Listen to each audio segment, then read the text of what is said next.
हाँ जी, ये हमारी लास्ट स्लाइड है फंडामेंटल्स की। ये जस्ट फंडामेंटल्स का मैं एक चीज़ बताना चाहता हूँ कि मैं कोशिश किया करूँगा कि हर क्लास में एक छोटा-सा सेक्शन जो है वो फंडामेंटल्स का रखूँ। और क्योंकि फंडामेंटल्स पर बहुत सारी वीडियोज़ नहीं हैं, बहुत कम नॉलेज है, तो मैं ये चाह रहा हूँ कि जितना मुझे फंडामेंटल्स आता है मैं उतना एटलीस्ट आप लोगों को सिखा सकूँ। तो फंडामेंटल्स का इंट्रोडक्शन है, बिल्कुल एक छोटी-सी स्लाइड में है। आप ये देख लें कि फंडामेंटल एनालिसिस से मुराद है कि हम किसी भी कंट्री या इकोनॉमी की इकोनॉमिक्स यानी उनकी जो माशियात है, शायद उर्दू का वर्ड है ये, कि उसमें क्या चल रहा है, सोशली वो क्या कर रहे हैं, यानी उनकी जो सोशल कंपनी टू कंपनी क्या रिलेशन है, या वो अपने स्टाफ के साथ क्या कर रहे हैं, या वो यानी सोशली जो भी चीज़ आप इसको आप समझ सकते हैं कि हर लिहाज से सोशली वो माशरा कैसा है, क्या उसमें बर्दाश्त है, क्या रोज़गार है, कितना उनका रवैया है, हमने ये देखना होता है। और लास्ट में हमने पॉलिटिकल सिचुएशन देखनी होती है कि उस कंट्री की पॉलिटिकल सिचुएशंस क्या है, कि एक ओपोजिशन है, जैसे अभी हम पाकिस्तान की बात करें, नवाज लीग और पीटीआई, और बल्कि ऐसा कर लो कि पीटीआई और पूरी बाकी सारी पार्टीज जो हैं इनकी एक तरह की जंग चल रही है पाकिस्तान में। ये पॉलिटिकली बहुत डिस्टरबेंस है, अनस्टेबल है, इनमें स्टेबिलिटी नहीं है। तो ये पॉलिटिकली प्रॉब्लम्स है। इकोनॉमिक्स हमारी जो है, इंटरेस्ट रेट 22 से ऊपर है, उसके बाद हमारा इन्फ्लेशन कोई मेरा ख्याल है पता नहीं 30 के करीब है, तो बहुत ज़्यादा परेशानीज़ हैं हमारी कंट्री में, तो हमारी इकोनॉमी स्टेबल नहीं है, ठीक है? तो इसको हम स्टडी करते हुए अपना एक बायस या अपनी एक डायरेक्शन सेट करते हैं कि इस कंट्री में डिमांड, यानी डिमांड का मतलब स्ट्रेंथ है, ठीक है? स्ट्रेंथ है या नहीं? क्या हम यहाँ इस डिमांड से इस चीज़ को बाय करेंगे, ये ऊपर जाएगी या नहीं?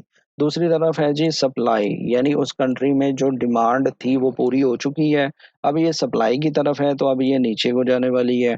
तो इसका हम आइडिया लगा सकते हैं कि ये वीक हो रहा है या स्ट्रेंथ पकड़ रही है, या इंक्रीज़ हो रही है डिमांड, या सप्लाई इंक्रीज़ हो रही है। बेसिकली फंडामेंटल्स में हम ये चीज़ें देखते हैं, ये चीज़ें देखने के बाद हम सीखते हैं।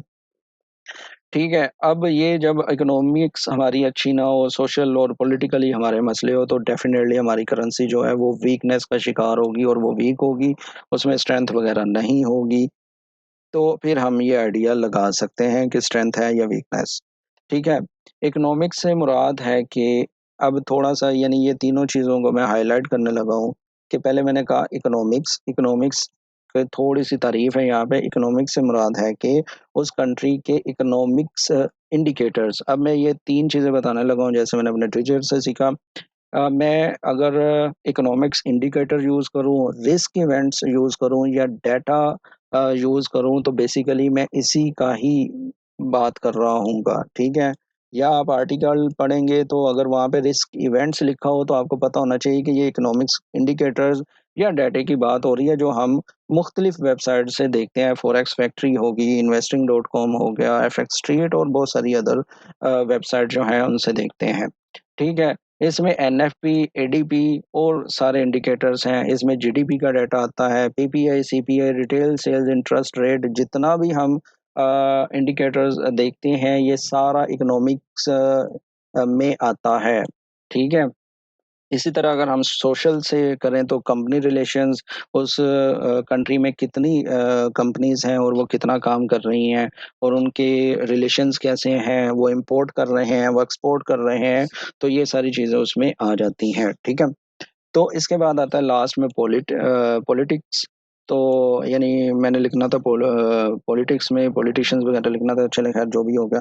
पॉलिटिक्स से उस कंट्री के पॉलिटिकल सिचुएशंस क्या हैं, उससे हमें ये सारी चीज़ें पता चलती हैं। हमने किसी भी अगर कंट्री को या करेंसी को हमने जब भी ट्रेड करना है या फंडामेंटलीज़ देखने हैं, तो हम ये 1, 2 और 3 चीज़ें बेसिकली उसको देख रहे होते हैं। तो इन 3 चीज़ों से हमें ये पता चलता है कि अगर उनकी ये तीनों चीज़ें, इकोनॉमी गुड होगी, यानी उनका पॉलिटिक्स में इतना इश्यू नहीं होगा, उनका सोशली इतना इश्यू नहीं होगा, और उनकी ये इकोनॉमिक्स अच्छी होगी, तो डेफ़िनेटली इकोनॉमी गुड होगी, कंट्री स्टेबल होगी, ठीक है? उसमें प्राइस स्टेबिलिटी होगी, उसमें ये सारी चीज़ें अच्छी होंगी। तो दैट्स इट यही था आज हमारी फर्स्ट क्लास। आई होप आपने इसमें से कुछ ना कुछ सीखा होगा।